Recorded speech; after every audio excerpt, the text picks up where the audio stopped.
Hi guys, I just wanted to do a demonstration of the power projection and how you can easily design a ship which will contribute to power projection to such an extreme that it'll never have to be something that you need to worry about ever again. So say for example you're doing the 1940s German Empire or any of them, and you're struggling with power projection. There's one particular type of ship that you can build that'll just fix all them problems.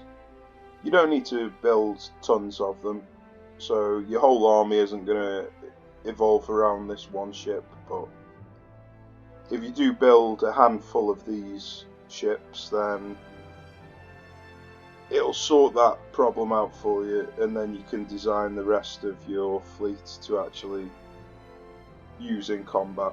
So you can design your power projection ship to be capable at combat from long range, but it won't be able to fight close range, and it won't be able to fight alone. It'll only be a supporting role. So its primary role will be just for power projection. So the way power projection works is if you have, I think it's about 2 times as much power projection, might be a bit more than that, than the enemy, then you blockade them. And obviously the same the other way around, if they have twice the amount you have, they blockade you. Well, as soon as you get blockaded, things go downhill very rapidly. So it's the worst thing that can happen to you in a campaign. And it's also the quickest way for you to win in a campaign as well.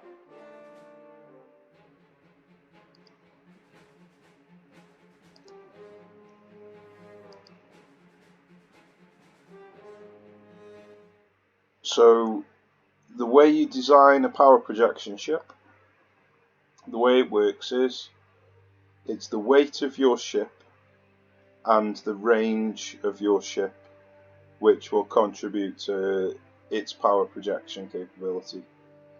And then the idea is you build it as much weight as you can at the lowest cost that you can, and that's how you build the most efficient power projection ship. So I'll just quickly demonstrate. Choose a ship that you can get maximum displacement on. So you wouldn't choose this ship because you can't fill it to the max. So you choose your biggest ship which you can get maximum displacement on. Lower its speed down to its minimum. That way you'll save on a load of cost. As you can see, the cost rises incredibly as you increase the speed. So because the goal is the lowest cost possible, you're going to want the lowest speed. You want the highest range because that's the other factor that involves with power projection. Now because this ship is not designed for combat, you don't need to worry about bulkheads. As you can see, the bulkheads increase the cost quite dramatically, so lower the bulkheads to the minimum. Now with the crew quarters, if you look, it doesn't increase the cost at all, but it does increase the weight. So you can put that up to spacious if you want. The only problem with putting it up to spacious is if you lose these ships, because they will die if they get caught in combat, because they're not suitable one-on-one.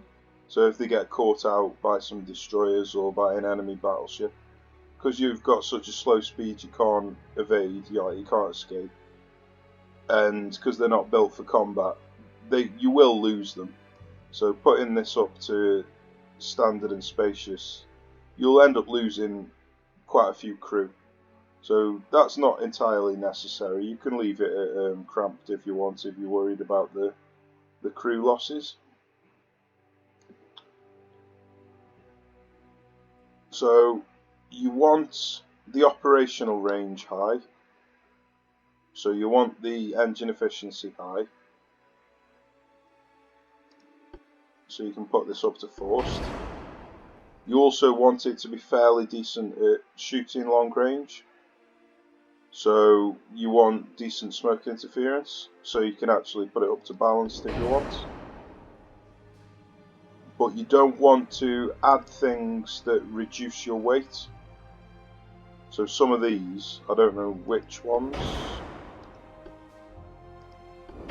There we go, the diesel ones. As you saw there, it reduced the weight by 4,000. So you don't want anything that's going to reduce the weight of your ship. So just keep these at the lowest.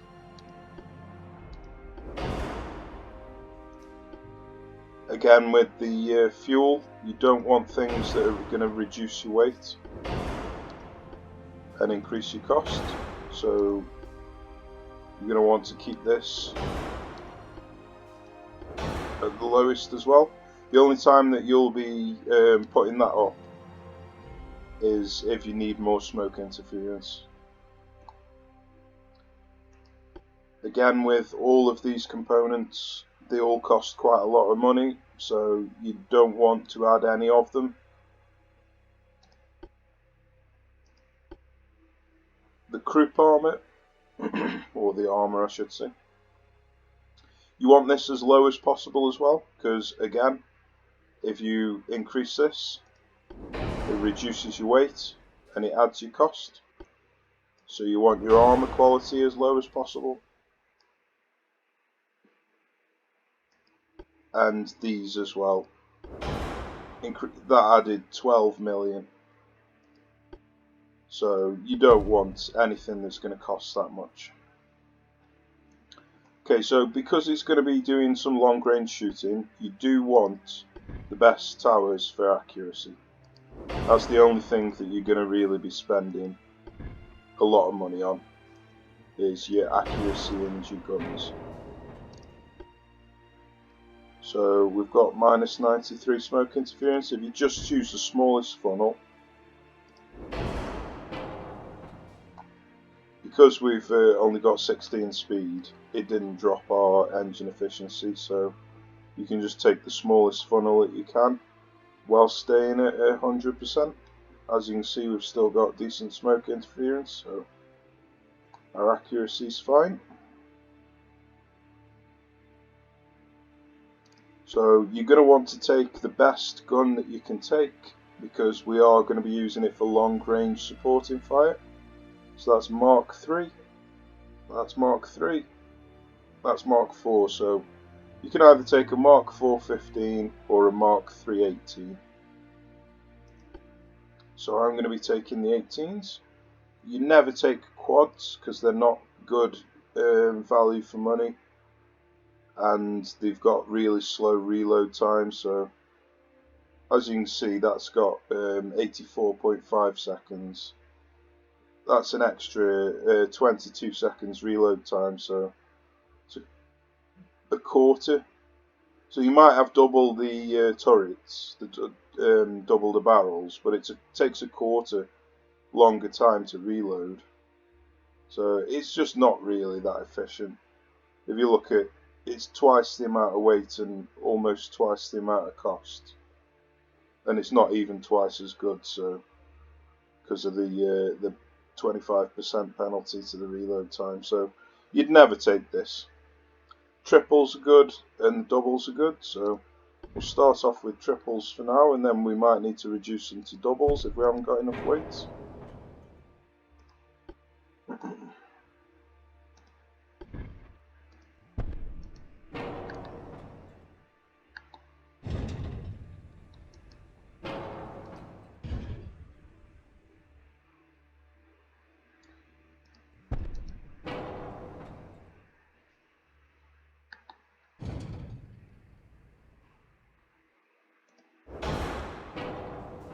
This is not a normal ship, obviously, so you're not going to be following the same normal rules that you'd follow. So like, you wouldn't normally put a gun this close to the edge, but because this ship is not designed for combat, you're not going to follow the same rules.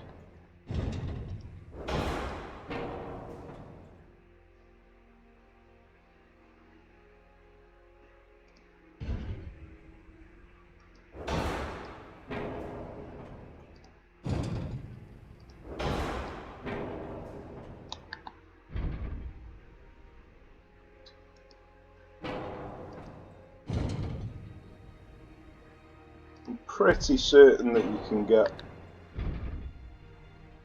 this one in here somehow. I'm certain that I've done this before.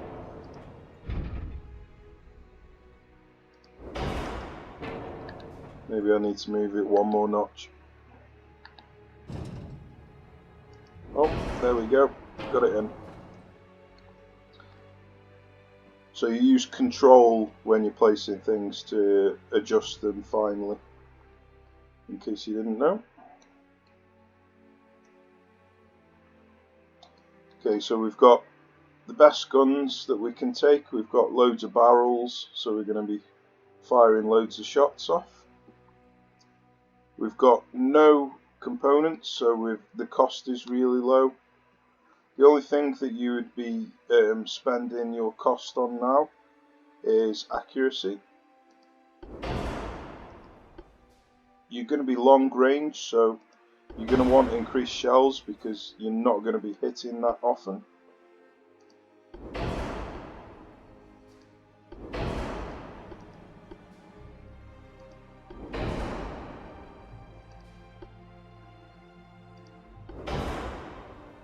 So you're not going to need acoustics because you don't intend on getting close to the enemy.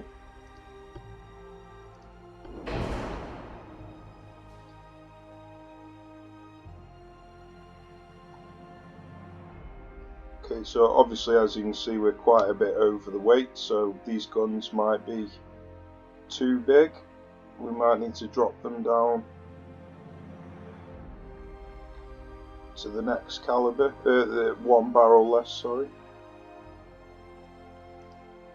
So with these power projection ships that stay at a very long distance to the enemy, you don't need any fore and aft belts or fore and aft armour. So as you can see we're under the weight now. And you don't need any superstructure either. The only things that are important when you're at long range is the main deck, the main belt, conning tower and your turret.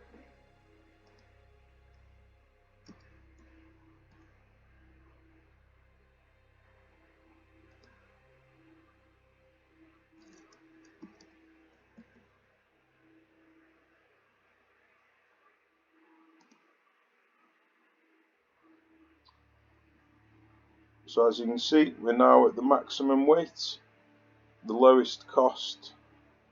We've got some really beefy guns, and we've got really good accuracy.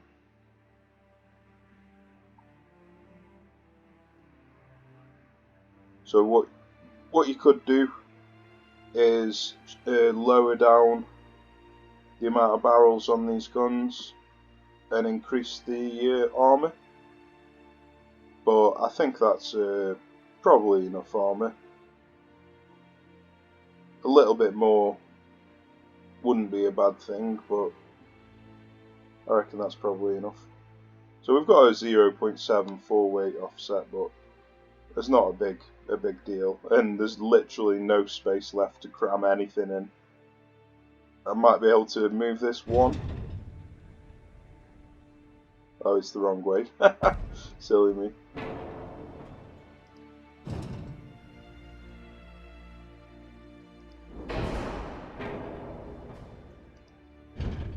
Yeah, that's not happening.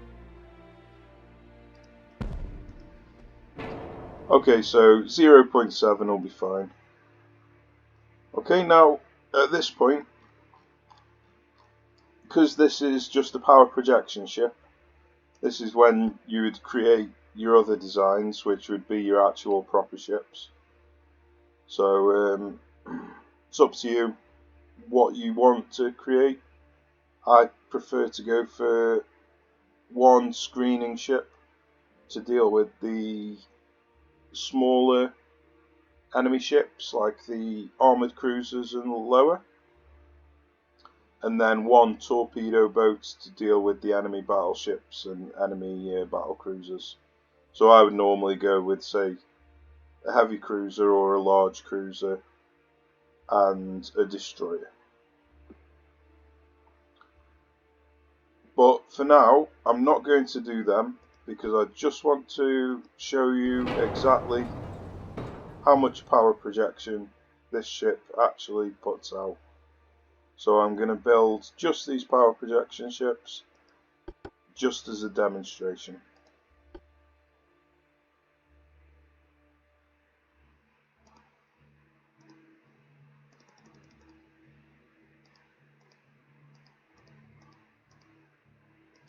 So you can build 19 of these. So what you would do when you have the other 2 ships that you can build is you'd just build, say, 9, maybe 7, something like that, and then you'd build the rest of your money you'd spend on your combat ships. But for now, I'm going to buy all of these.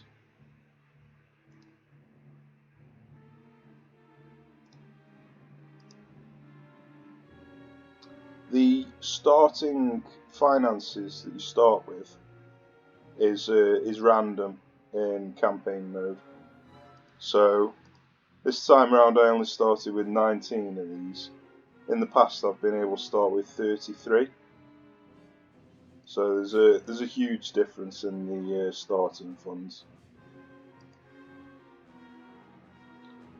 So I'll start the campaign, click next turn, and as you can see I haven't done anything, and I'm blockading the British from day 1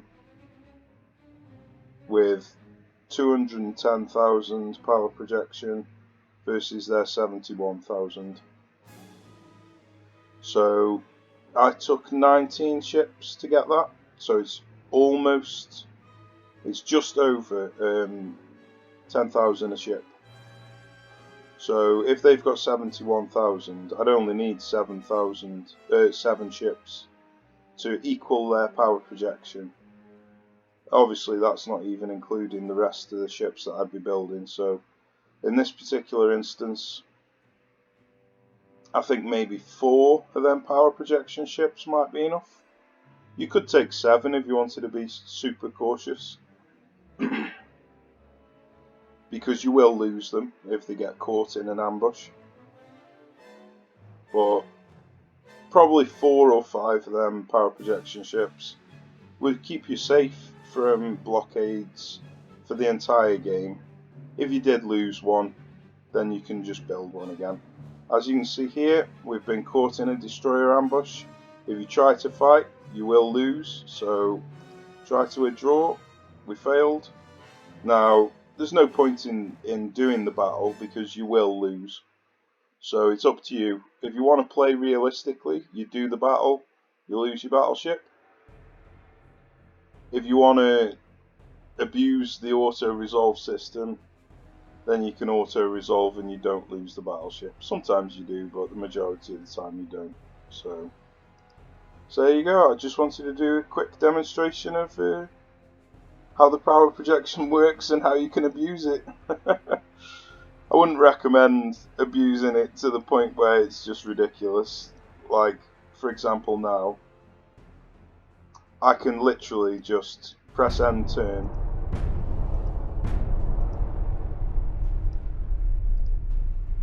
I think it's 18 months approximately.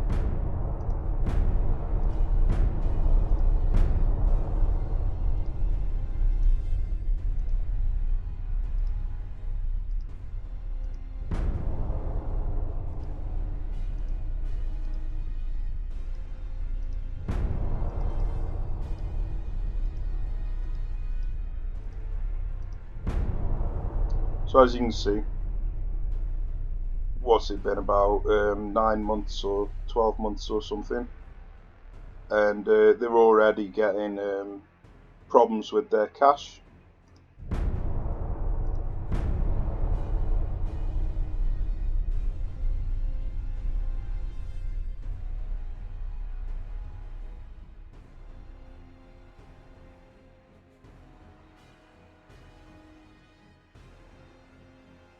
This is just simply down to the fact that we've got them blockaded, so their finances are ruined, basically. If you've ever been blockaded, then you'd know how much of an impact it makes to your cash flow. This is taking a long time. I don't know what they're doing. I think the computer's trying to figure out how to how to break this blockade.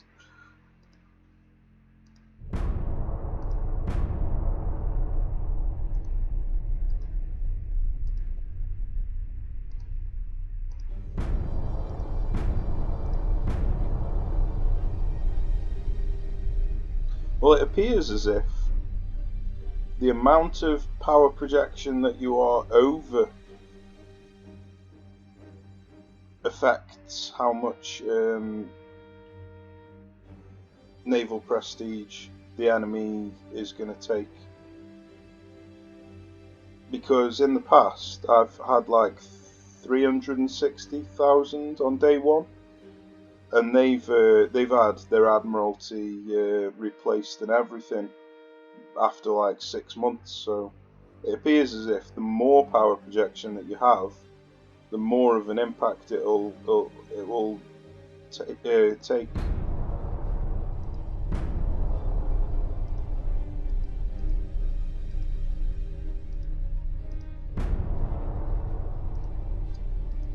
Because normally by now, I think it's August 41 is when you usually win. This is interesting. There's a bug in the current patch where this doesn't pop up at all. So the fact that it's popped up now is rather strange. I can't believe I'm taking 13 transport losses. I'm the one who's doing the power projection, blockading them, and I'm the one taking the 13 transport losses. Yeah, this the campaign at the moment is completely bugged out. It makes no sense whatsoever. I've had occasions where the enemy's had 350 ships and had no financial troubles whatsoever, and I've only been able to field 12 of these power projection ships, which are like the cheapest ships that you can build.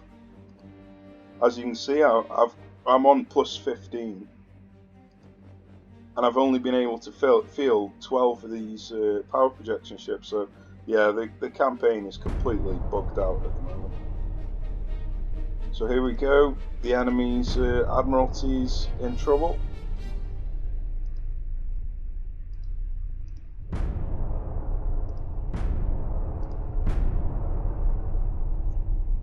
Admiralty's replaced. And a revolution. So it took longer than usual. It took an extra year. It's usually within 1 year and 8 months, not 2 years and 8 months. But so there you go. Just by building these power projection ships, it's capable of winning the campaign on any difficulty, on any era, without fighting a single battle. So yeah, I hope this has been helpful in some way. I'll see you soon. Take care, guys.